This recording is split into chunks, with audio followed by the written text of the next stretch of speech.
Hello students, my self तेज सिंह और आप लोग देख रहे हैं तेज केमिस्ट्री। जैसे कि आप सब लोगों को पता है, हमने स्टार्ट किया था आपका 10th साइंस का second chapter acid base and salt.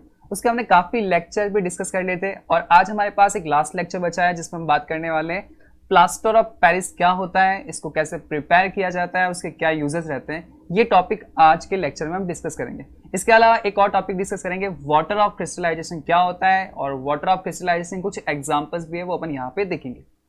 और लास्ट लेक्चर जो हमारा था उसमें हमने बात की थी वॉशिंग सोडा क्या होता है। ये जिन लोगों ने वो लेक्चर नहीं देखा है तो आप जाके हमारे चैनल की प्लेलिस्ट में जाके चेक कर सकते हैं।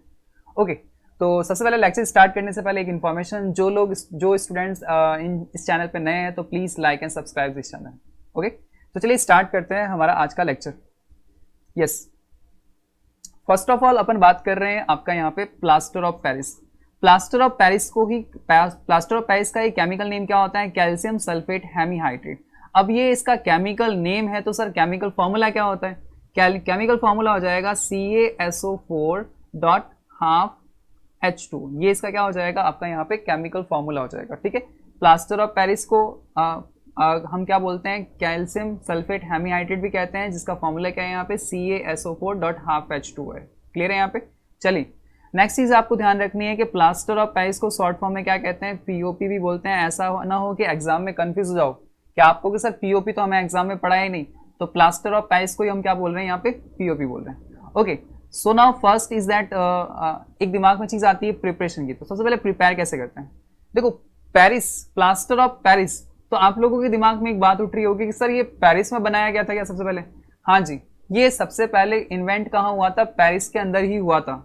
तो पेरिस के अंदर इन्वेंट होने की वजह से हमने इसको क्या नाम दे दिया? प्लास्टर ऑफ पेरिस नाम दे दिया। ठीक है, तो ये आपको ध्यान रखना है यहाँ पे। अच्छा, इसको प्रिपेयर कैसे करते हैं? देखो, प्रिपेयर करने के लिए मैं वापस यहाँ पे रिएक्शन लिख रहा हूँ नीचे। हमारे पास क्या है? CaSO4.2H2। अब ये जो .2H2 लिखा है ना, ये क्या होता है? वाटर ऑफ क्रिस्टलाइजेशन होता है। ये चीज मैं आपको पहले लास्ट लेक्चर में भी कहा था कि जो ये डॉट लगा के अपन वाटर मॉलिक्यूल लिखते हैं ना, इनको क्या कहते हैं? वाटर ऑफ क्रिस्टलाइजेशन क्या होता है कहते हैं। और ये क्या होता है मैं आज के लेक्चर में आपका नेक्स्ट आगे डिस्कस करूंगा। तो ये CaSO4.2H2 है। अगर हम क्या कर रहे हैं, इसको क्या कर रहे हैं? कितने टेम्परेचर पर हीट कर रहे हैं? 373 केल्विन टेम्परेचर पे क्या कर रहे हैं? हम इसको हीट कर रहे हैं। तो जब इसको हीट करेंगे तो क्या हो जाएगा? यहाँ पे ये बना लेगा CaSO4.12H2O बनाएगा और साथ में क्या हो जाएगा? 3/2 मॉलिक्यूल ऑफ H2 यहाँ से क्या हो जाएगा? आपका बाहर निकल जाएगा। तो इस तरीके से हुआ क्या कि जो ये CaSO4.2H2 होता है, इसको हम क्या कहते हैं? जिप्सम कहते हैं। और जिप्सम को जब मैंने हीट किया 373 केल्विन टेम्परेचर पर, तो इसने क्या बनाया? CaSO4.12H2 बनाया। और इसी को ही हम क्या बोलते हैं यहाँ पे? प्लास्टर ऑफ, यहाँ पे हम इसको क्या कहेंगे? प्लास्टर ऑफ पेरिस बोलेंगे। Yes, plaster of Paris. तो ये चीज आपको पता होनी चाहिए कि इसको अपन प्रिपेयर कैसे करते हैं। तो हमने जिप्सम को ही हीट किया है 373 केल्विन पे, तो इसने क्या बना लिया? प्लास्टर ऑफ पेरिस बना लिया। और 3/2 मॉलिक्यूल ऑफ H2 यहाँ से क्या हो रहा है? आपका बाहर निकल रहा है। तो ये रिएक्शन आपको याद होनी चाहिए, ये एग्जाम में पहले आ चुकी है बोर्ड के अंदर, तो आपको ये पता होना चाहिए इसको प्रिपेयर कैसे किया जा सकता है। नोट लिखा हुआ है, ध्यान रखना। ये मैं आपको बता चुका हूँ पहले कि प्लास्टर ऑफ पेरिस था, उसको सबसे पहले कहाँ बनाया गया था? पेरिस के अंदर बनाया गया था। क्लियर है सबको? यहाँ तक आपको कोई दिक्कत होनी नहीं चाहिए। और इसके रिगार्डिंग अगर आपको कोई दिक्कत आती है तो आप मेरे को कमेंट सेक्शन में पूछ सकते हो। यस, नेक्स्ट देखते हैं आपका प्रॉपर्टीज। तो प्रॉपर्टीज में अपन सिर्फ एक ही प्रॉपर्टी को डिस्कस करेंगे, एक्शन विद द वाटर। मतलब ये है कि अगर प्लास्टर ऑफ पेरिस को वाटर के साथ रिएक्ट करवाया जाता है तो क्या होगा? देखो, when it is a dissolve in water, अगर हम इसको क्या कर रहे हैं? वाटर के अंदर मिक्स करें या डिसॉल्व करें, it get crystallize and form gypsum.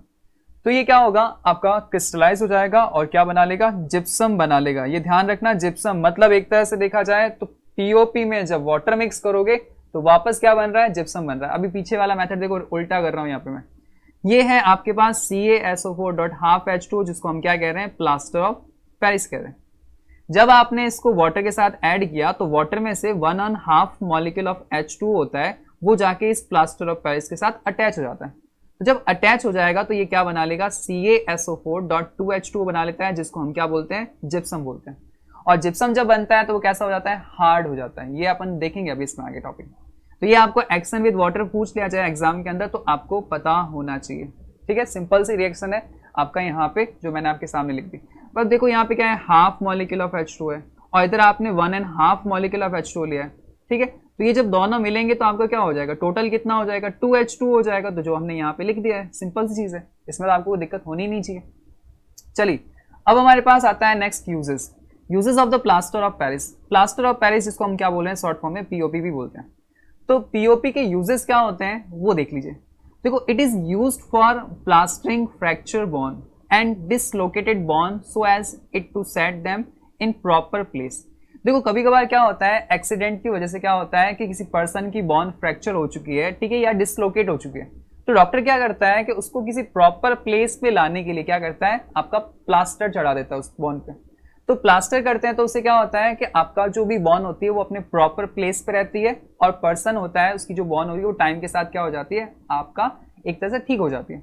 तो इसलिए क्या करते हैं डॉक्टर, क्या करते हैं, इस पीओपी का यूज करते हैं एक बोन को प्रॉपर प्लेस पर लाने के लिए, जिसे आप सिंपल भाषा में क्या कहते हो, प्लास्टर कर दिया हमारा, ठीक है। नेक्स्ट, इन डेंटल मेडिकल्स, मतलब जो भी डेंटिस्ट वगैरह होते हैं ना, वो भी क्या करते हैं, आपका पीओपी का यूज करते हैं। वो एक तरह से देखा जाए तो जो टीथ वगैरह होते हैं उनका शेप लेने के लिए वो भी क्या करते हैं, आपका प्लास्टर ऑफ पेरिस का यूज करते हैं। It is used in making the toys decorative materials like the statue. देखो जनरली देखा होगा कि घरों के अंदर जो भी स्टैचूज होते हैं ना, कुछ इस टाइप के जो डेकोरेशन के पर्पज से अपन लेकर आते हैं, तो वो सारे के सारे किससे बने होते हैं, वो सारे के सारे बने होते हैं प्लास्टर ऑफ पेरिस के बने होते हैं।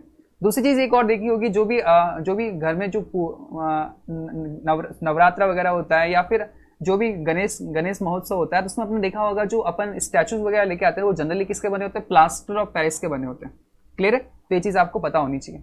नेक्स्ट है, it is use for making the smooth surface and the ornate design on the walls and ceilings. अब आप लोगों को देखा होगा कि जब आपकी जो सीलिंग्स होती है या वॉल्स होती है उस पर अपन क्या करते हैं, स्मूथ डिजाइन बनाने के लिए भी क्या करते हैं, प्लास्टर ऑफ पेरिस का यूज किया जाता है। आपने देखा होगा जो भी आपकी सीलिंग्स वगैरह होती है ना, उसमें अपन क्या करते हैं, डिजाइन जो बनाते हैं ना, वो किसकी बनाते हैं, प्लास्टर ऑफ पेरिस का यूज करके ही बनाते हैं। तो ये इतने सारे यूजेस हैं जो आपके डेली लाइफ में भी हो रहे हैं कहीं ना कहीं, और मेडिकल साइंस में भी इनका यूज किया जा रहा है, तो आपको ये पता होना चाहिए। तो होप सो आपको पीओपी के बारे में सारा पता चल गया होगा, कैसे प्रिपेयर किया जाता है, क्या इसका वाटर के साथ एक्शन रहता है और इसके यूजेस क्या होते हैं। तो ये सारी चीजें पता होनी चाहिए क्योंकि एग्जाम के पॉइंट ऑफ व्यू से पीओपी ज्यादा इंपॉर्टेंट है। क्लियर है, और इसके रिगार्डिंग अगर आपको कोई डाउट होता है तो आप मेरे को पूछ सकते हैं। चलिए बढ़ते हैं आगे। नेक्स्ट हमारे पास जो लास्ट टॉपिक बच रहा है वो है आपका वाटर ऑफ क्रिस्टलाइजेशन। क्या होता है देख लेते इसको। देखो क्या होता है, the fixed number of water molecule present in one formula unit of salt is called water of crystallisation.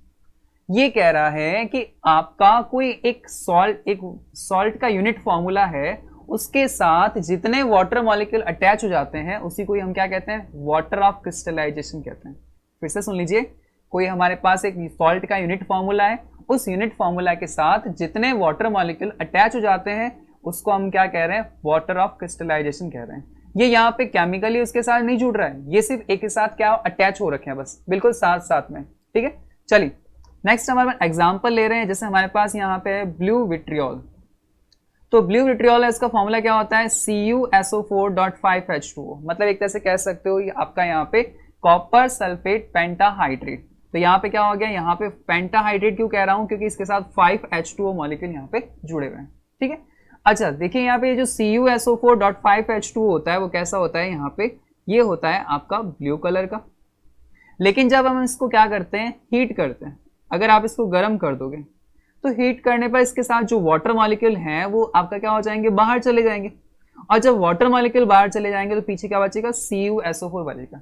और ये CuSO4 किस कलर का होता है, ये आपका व्हाइट कलर का होता है। तो ये चीज आपको पता होनी चाहिए। तो आपका ये जो कॉपर सल्फेट का ब्लू कलर था वो किसकी वजह से था, वाटर मॉलिक्यूल जो 5H2O थे ना उसकी वजह से ये कैसा दिखाई दे रहा था, ब्लू कलर का दिखाई दे रहा था। लेकिन जैसे ही आपने इसको हीट किया तो ये केस में चेंज हो गया, आपका कॉपर सल्फेट में बदल गया और इसका कलर कैसा हो गया, व्हाइट हो गया, क्योंकि वाटर मॉलिक्यूल यहाँ से क्या हो चुके हैं, अलग हो चुके हैं। देखो यहाँ पे मैंने आपका एक्टिविटी भी शो कर रखी है। सबसे पहले हमने क्या लिया, ये जो आपका टेस्ट ट्यूब है, इस टेस्ट ट्यूब में मैंने यहाँ पे क्या लिया, कॉपर सल्फेट के क्रिस्टल लिए।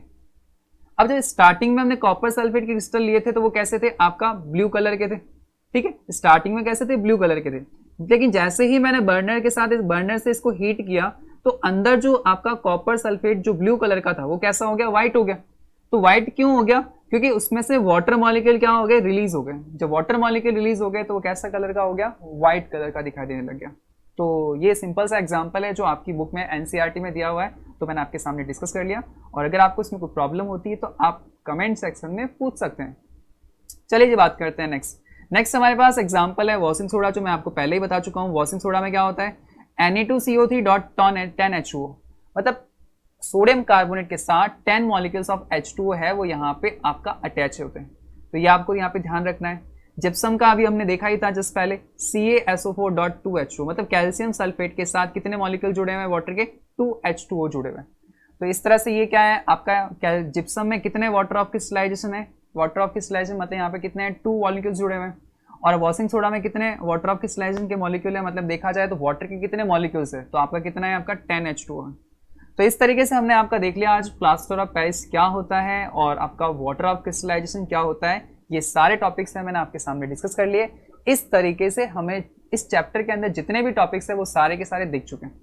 और उसके बाद में भी अगर यहाँ पे इससे रिगार्डिंग कोई टॉपिक बच जाता है तो मैं उसको फर्दर वीडियो के अंदर क्या ले लूँगा, डिस्कस कर लूँगा। ठीक है, तो अगर आज का लेक्चर अगर आपको अच्छा लगा हो तो please like and subscribe this channel and please share this channel with your friends and students and okay, thank you for watching this lecture.